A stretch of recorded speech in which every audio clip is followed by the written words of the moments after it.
उत्तर प्रदेश के संबल की सदर कोतवाली क्षेत्र स्थित शाही जामा मस्जिद के सर्वे को लेकर 24 नवंबर को हिंसा भड़क गई थी। हिंसा में जमकर पत्थरबाजी व आगजनी हुई थी, जिसमें 4 लोगों की जान चली गई थी और 2 दर्जन से अधिक पुलिसकर्मी गंभीर रूप से घायल हो गए थे। भीड़ व पुलिस पर फायरिंग करने वाले और बलवाइयों को असला मुहैया कराने वाले युवक को पुलिस ने गिरफ्तार कर लिया। पुलिस ने गिरफ्तार अभियुक्त के कब्जे से भारी संख्या में जिंदा कार्टेज व अवैध असला बरामद किए। पूछताछ के बाद युवक को जेल भेज दिया।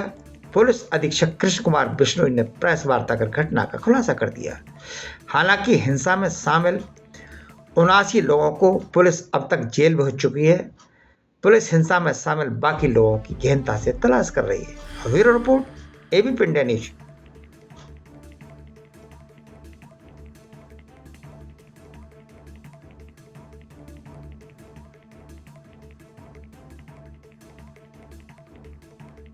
संबल में 24 नवंबर 2024 को एक हिंसा कारित की गई थी भीड़ द्वारा, जिसमें अभी तक कुल 79 लोगों को गिरफ्तार करके जेल भेजा जा चुका है। उसमें 29 पुलिसकर्मी एवं एक प्रशासन के व्यक्ति घायल भी हुए थे। कई लोगों को गोली भी लगी थी, उसमें घायल हुए थे। उसमें पुलिस द्वारा इन्वेस्टिगेशन किया गया है। थोड़ा प्रोफेशनल इन्वेस्टिगेशन के बाद में आज संबल पुलिस को एक अच्छी सफलता हाथ लगी है, जिसमें उस दिन घटना कारित करने वाले जिसने व्यक्ति द्वारा असले प्रोवाइड किए गए थे, जिस व्यक्ति के द्वारा इंस्ट्रक्शन दिए गए थे, जिस व्यक्ति के द्वारा ये हिंसा करवाने के लिए असले भी प्रोवाइड किए गए थे, उस व्यक्ति को पुलिस द्वारा गिरफ्तार किया गया है, जिसका नाम गुलाम पुत्र मुख्तार है। ये मोहल्ला दीपासराय नखासा का रहने वाला है। इस व्यक्ति को गिरफ्तार करने पे पूछताछ पे पता चला है कि इस व्यक्ति के ऊपर कुल 20 मुकदमे अभी तक दर्ज हैं, जो कि जनपद संबल में और आसपास में है। इसकी लंबी क्रिमिनल हिस्ट्री दिल्ली और एनसीआर के अन्य जगहों पर भी हो सकती है, उसका भी पुलिस द्वारा खंगाला जा रहा है। इसके द्वारा बताया गया कि पूछताछ में 23 तारीख को इसने अपने बॉस सारिक साठा से बात की थी। सारिक साठा को यहाँ के किसी स्थानीय व्यक्ति द्वारा बताया गया है कि 24 तारीख की सुबह को सर्वे होगा।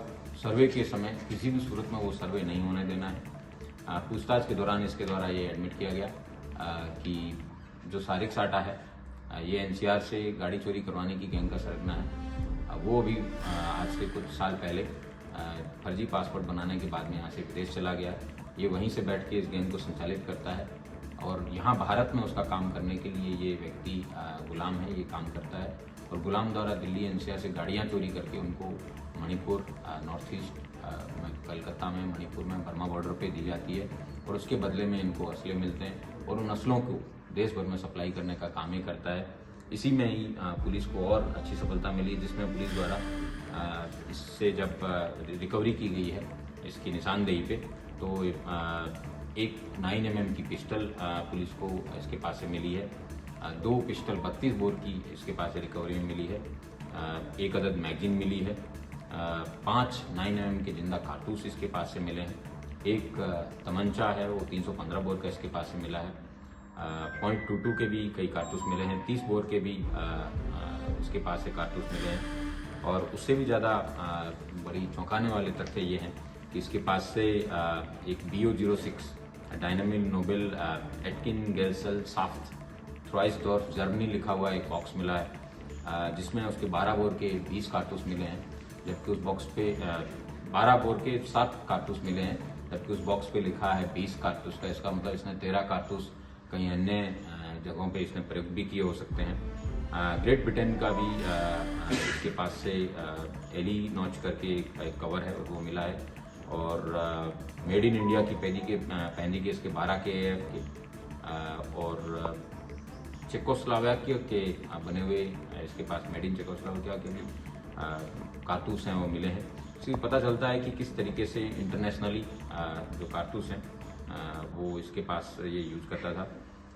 एक अन्य 9mm जिंदा कारतूस जिसपे SB2Z 9mm POFP लिखा है, तो ये उसी तरीके का कारतूस है जो कारतूस उस दिन पुलिस के द्वारा घटना के बाद में जब नालियाँ खंगाली गई थी, चेक की गई थी। HHMD, DFMD उनके सहयोग से पुलिस द्वारा मेटल डिटेक्टर से उनको निकाला गया था। उस तरीके जो कार्ट्रिजेज मिले थे, सेम कार्ट्रिजेज इसके पास से भी मिले हैं और इस तरीके से इसके पास से काफ़ी भारी मात्रा में असला भी बरामद हुआ है। तो इस बात को सत्यापित करता है और जो पूर्व में भी कई वर्षों से इसकी जो खबर पुलिस के पास थी कि ये असला ट्रेडिंग में इस तरीके का काम ये दीपासराय में करते आ रहे हैं। इसके द्वारा पूछताछ में बताया गया कि पूर्व में इसको राजनीतिक संरक्षण इसको और सारिक साठा को प्राप्त था, जिसकी वजह से ये लोग दीपासराय में बिना किसी चिंता के आराम से शांति से जितने भी आपराधिक गतिविधियां हैं वो करते आ रहे थे। लेकिन पिछले कुछ समय से पुलिस की सख्ती के कारण ये आपराधिक गतिविधियां संचालित नहीं कर पा रहे थे। इसके द्वारा यह भी बताया गया कि जो 24 तारीख को जो हिंसा है उसमें एक कोई वकील है जो कि बाहर से आते हैं और वो जगह जगह पे एप्लीकेशन डालते हैं। इनके द्वारा ये निर्धारित किया गया, जब प्लानिंग में असले देने के समय उन्होंने उसको ब्रीफ किया गया था, उसका फ़ोटो भी उनको बताया गया था कि ये इस तरीके का व्यक्ति है, धुलिये का है, इसको जामा मस्जिद के अंदर किसी भी सूरत में पहुंच के उस व्यक्ति को ख़त्म करना है।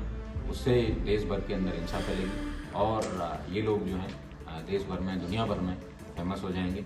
इनकी ये इन्होंने इस बात को एडमिट भी किया है कि जो इनके द्वारा बताया गया है, जिसमें इन्होंने कि जो मस्जिद है ये करीबन 500 साल पहले इसने एडमिट किया कि 500 साल पहले मस्जिद बनी है और ये हमारे पूर्वज बाबर की निशानी है और इसका रक्षा करना हमारा धर्म है।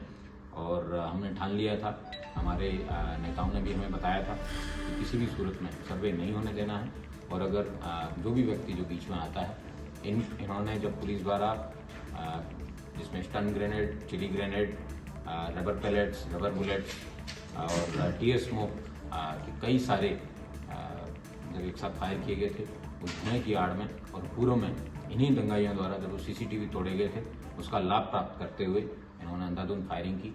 उसमें 4 लोगों की डेथ हुई थी और पुलिस के भी कई लोगों को उनकी गोलियां लगी थी। इन चारों लोगों की हत्या के मेन कंस्पिरेटर के रूप में इस गुलाम को पुलिस द्वारा गिरफ्तार किया गया है और गिरफ्तार करके आज इसको जेल भेजा जा रहा है। इसकी और मोबाइल में इसने काफ़ी सारा डेटा डिलीट किया है, लेकिन गोल्ड स्मगलिंग और इस तरीके की तमाम चीज़ें हैं उसकी लाभप्रद जानकारी पुलिस को प्राप्त हुई है। लेकिन इसका मोबाइल है वो लैब में भेजा जाएगा, वहाँ से जो भी लाभप्रद सूचना पुलिस को मिलेगी, पुलिस उसको इन्वेस्टिगेशन में भी शामिल करेगी। तो दूसरे राजनेता के बेटे या परिवार के किसी व्यक्ति पर इसका हमला कराने की बात हुई। वर्ष 2014 में यहाँ से शफीकुर रहमान बर्क नाम के व्यक्ति हैं जो इस दुनिया में नहीं है अभी। इन्होंने समाजवादी पार्टी से चुनाव लड़ रहे थे। ये किसी एक दूसरे अन्य पार्टी के कैंडिडेट के सामने चुनाव लड़ रहे थे, तो एक अन्य राजनेता जो मुस्लिम बिरादरी के ही हैं वो किसी अन्य को सपोर्ट कर रहे थे। उसी बात को कसीदगी को रखते हुए इन्होंने तत्कालीन जो कैंडिडेट थे उनके कहने पे सोहेल इकबाल नामक व्यक्ति के ऊपर इन्होंने अंधाधुंध फायरिंग की थी, जिसमें 121/2014 एक अभियोग पंजीकृत किया गया था, जो कि 307 और 7 CLA एक्ट में थाना कोतवाली संभल में 4 मार्च 2014 को लिखा गया था। जो इन्होंने शफीकुर रहमान बर्क के कहने पे इन्होंने अन्य जो सोहेल इकबाल हैं उसके ऊपर फायरिंग करके इन्होंने ये घटना कारित की थी और उसकी वजह से दोनों समुदायों में, मुस्लिम समुदाय के ही 2 समुदाय जिसमें तुर्क और अन्य लोगों के बीच में काफ़ी कशीदगी है वो बनी रही। इस बार की जो घटना हुई इसमें भी कहीं राजनीतिक रूप से इनको आदेश निर्देश देने की बात आई है सर? पुलिस को कई ऐसे व्हाट्सएप ग्रुप्स मिले हैं जिसके अंदर भीड़ को इकट्ठा करने के, उसमें एक सांसद संबल नाम का एक व्हाट्सएप ग्रुप है जिसमें पुलिस को 21 नवंबर की रात्रि में लोगों को इकट्ठा होने के बारे में बताया गया था कि 22 को ज़्यादा से ज़्यादा लोग मात्रा में लोग आएँ और 23 और 24 तारीख के लिए भी उसमें विभिन्न प्रकार के घटना के बाद में इंस्ट्रक्शन दिए जाने की बात इस तरीके प्रकाश में आई है। उसमें से कई सारे मैसेजेस हैं जो जिन लोगों के द्वारा मैसेज किए गए थे, पुलिस द्वारा उनको पूछताछ के लिए बुलाया गया है, लेकिन कुछ लोग अभी तक पुलिस के सामने अपीयर नहीं हुए हैं। जैसे ही वो अपीयर होते हैं पुलिस द्वारा उनसे पूछताछ की जाएगी और उनके मोबाइल से उस व्हाट्सएप ग्रुप को खंगाला जाएगा। सर, सारिक साठा का जो कांटेक्ट है वो कब से नेताओं के सामने आ रहा है सर? कब से नेता कांटेक्ट? सारिक साठा के बारे में उस व्यक्ति से पूछताछ पे ज़्यादा पता चलेगा, लेकिन जो उसके साथी से पूछताछ में पता चला है कि वो कई दशकों से यहाँ पे संभल में 1999 में भी उसके द्वारा कई लाखों की लूट है वो यहाँ के मेहनता व्यापारियों के साथ की जाती रही है। उसको पुराना संरक्षण प्राप्त था, इसलिए इसमें बड़ी घटनाएं कारित करता था। और उसके बाद में जब उसको पता चला कि सरकार की सख्ती बहुत ज़्यादा है और उसके खिलाफ गंभीर कार्रवाई की जाएगी, उसी के डर के मारे वो व्यक्ति यहाँ से छोड़ के विदेश भाग गए। सर कोई लेन देन का मामला भी सामने आया है सर इन दोनों के बीच में? ये भारत में रह के सारिक साठा के लिए उसकी सारी आपराधिक गतिविधियां हैं उसको अंजाम देने का कार्य गुलाम द्वारा किया जाता है। सर कितने साल से गुलाम का और सारिक साठा के कनेक्शन रहा है और किस माध्यम से ये सारिक साठा से संपर्क करता था? इसने पूछताछ में बताया और इसके मोबाइल से भी एक जंगी ऐप है उसके बारे में पता चला है, जिसका उस ऐप के अंदर ज़्यादा डेटा स्टोर नहीं रहता है और किसी भी सर्वर पे भी उसके मैसेजेस स्टोर नहीं रहते हैं, तो इसलिए वो सबसे मुफीद और सबसे सेफ ऐप माना जाता है। इसलिए उसके द्वारा इन लोगों के द्वारा इस ऐप का प्रयोग किया जाता है और उसी से बात की जाती है।